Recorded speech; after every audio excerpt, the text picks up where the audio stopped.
was late, almost 1 in the morning, and I was driving down the long, empty stretch of Highway 66. The sky was pitch black, the kind of darkness that swallows everything just beyond the reach of your headlights.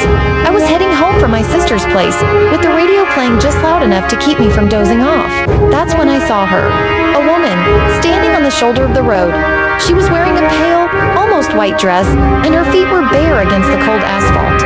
She wasn't looking at me, just staring straight ahead into the darkness. My first thought was that she needed help. Maybe her car broke down. Or worse, maybe she was hurt. I slowed down, the gravel crunching under my tires. As my headlights washed over her, I felt a knot tighten in my stomach. She didn't move. She didn't even blink. Her face was completely still, almost like a statue. There was something deeply unsettling about her, something that screamed, this wasn't right. I rolled my window down just a crack, the cool night air rushing in. "Hey!" I called out, my voice sounding small in the vast silence. "Do you need help?" She didn't answer. She didn't even turn her head. Instead, she slowly, deliberately, raised her arm. She wasn't pointing at me, but further down the road, into the abyss ahead. A strange, powerful feeling came over me, an undeniable urge to keep going. It felt less like a choice and more like a command. Something was waiting for me. I pressed the gas pedal, my heart pounding in my chest. I kept checking my rearview mirror, but she was gone, vanished as quickly as she had appeared. I drove for what felt like an eternity, but it was probably only 2 minutes. Then, my headlights caught something mangled and twisted in a ditch off the side of the road.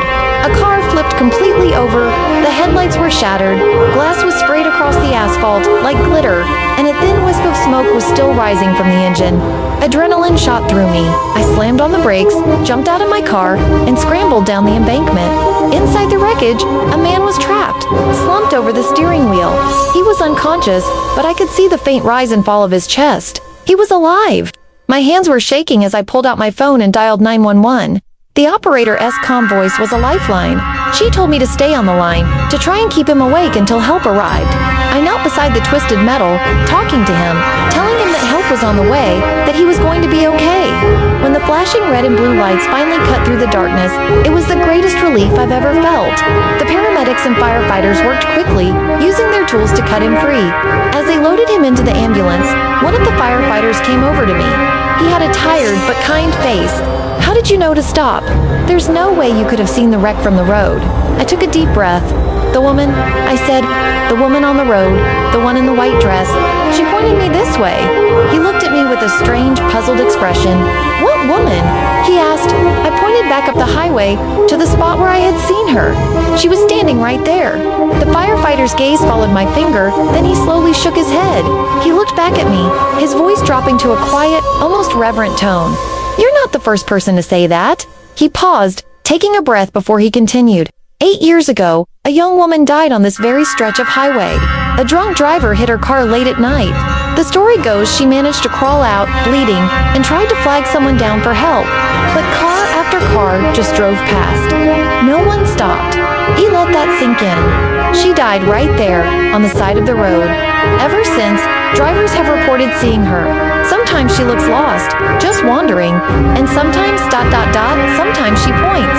She points them toward people who are still alive, people who can still be saved. I stood there, speechless, the wind rustling the dry grass around me. I looked down that long, dark highway to the spot where she had stood. The road was silent, empty, and endless. I eventually got back in my car and finished the drive home, but something inside me had changed forever. Now, every single time I pass that part of Highway 66, I slow down and I look, because I know that somewhere out there, in the darkness, she's still walking that lonely road, still trying to help, still waiting for someone to finally see her. Thanks for listening to my story. If you have a story of your own, I'd love to hear it in the comments. Don't forget to like and subscribe for more true encounters. Stay safe out there.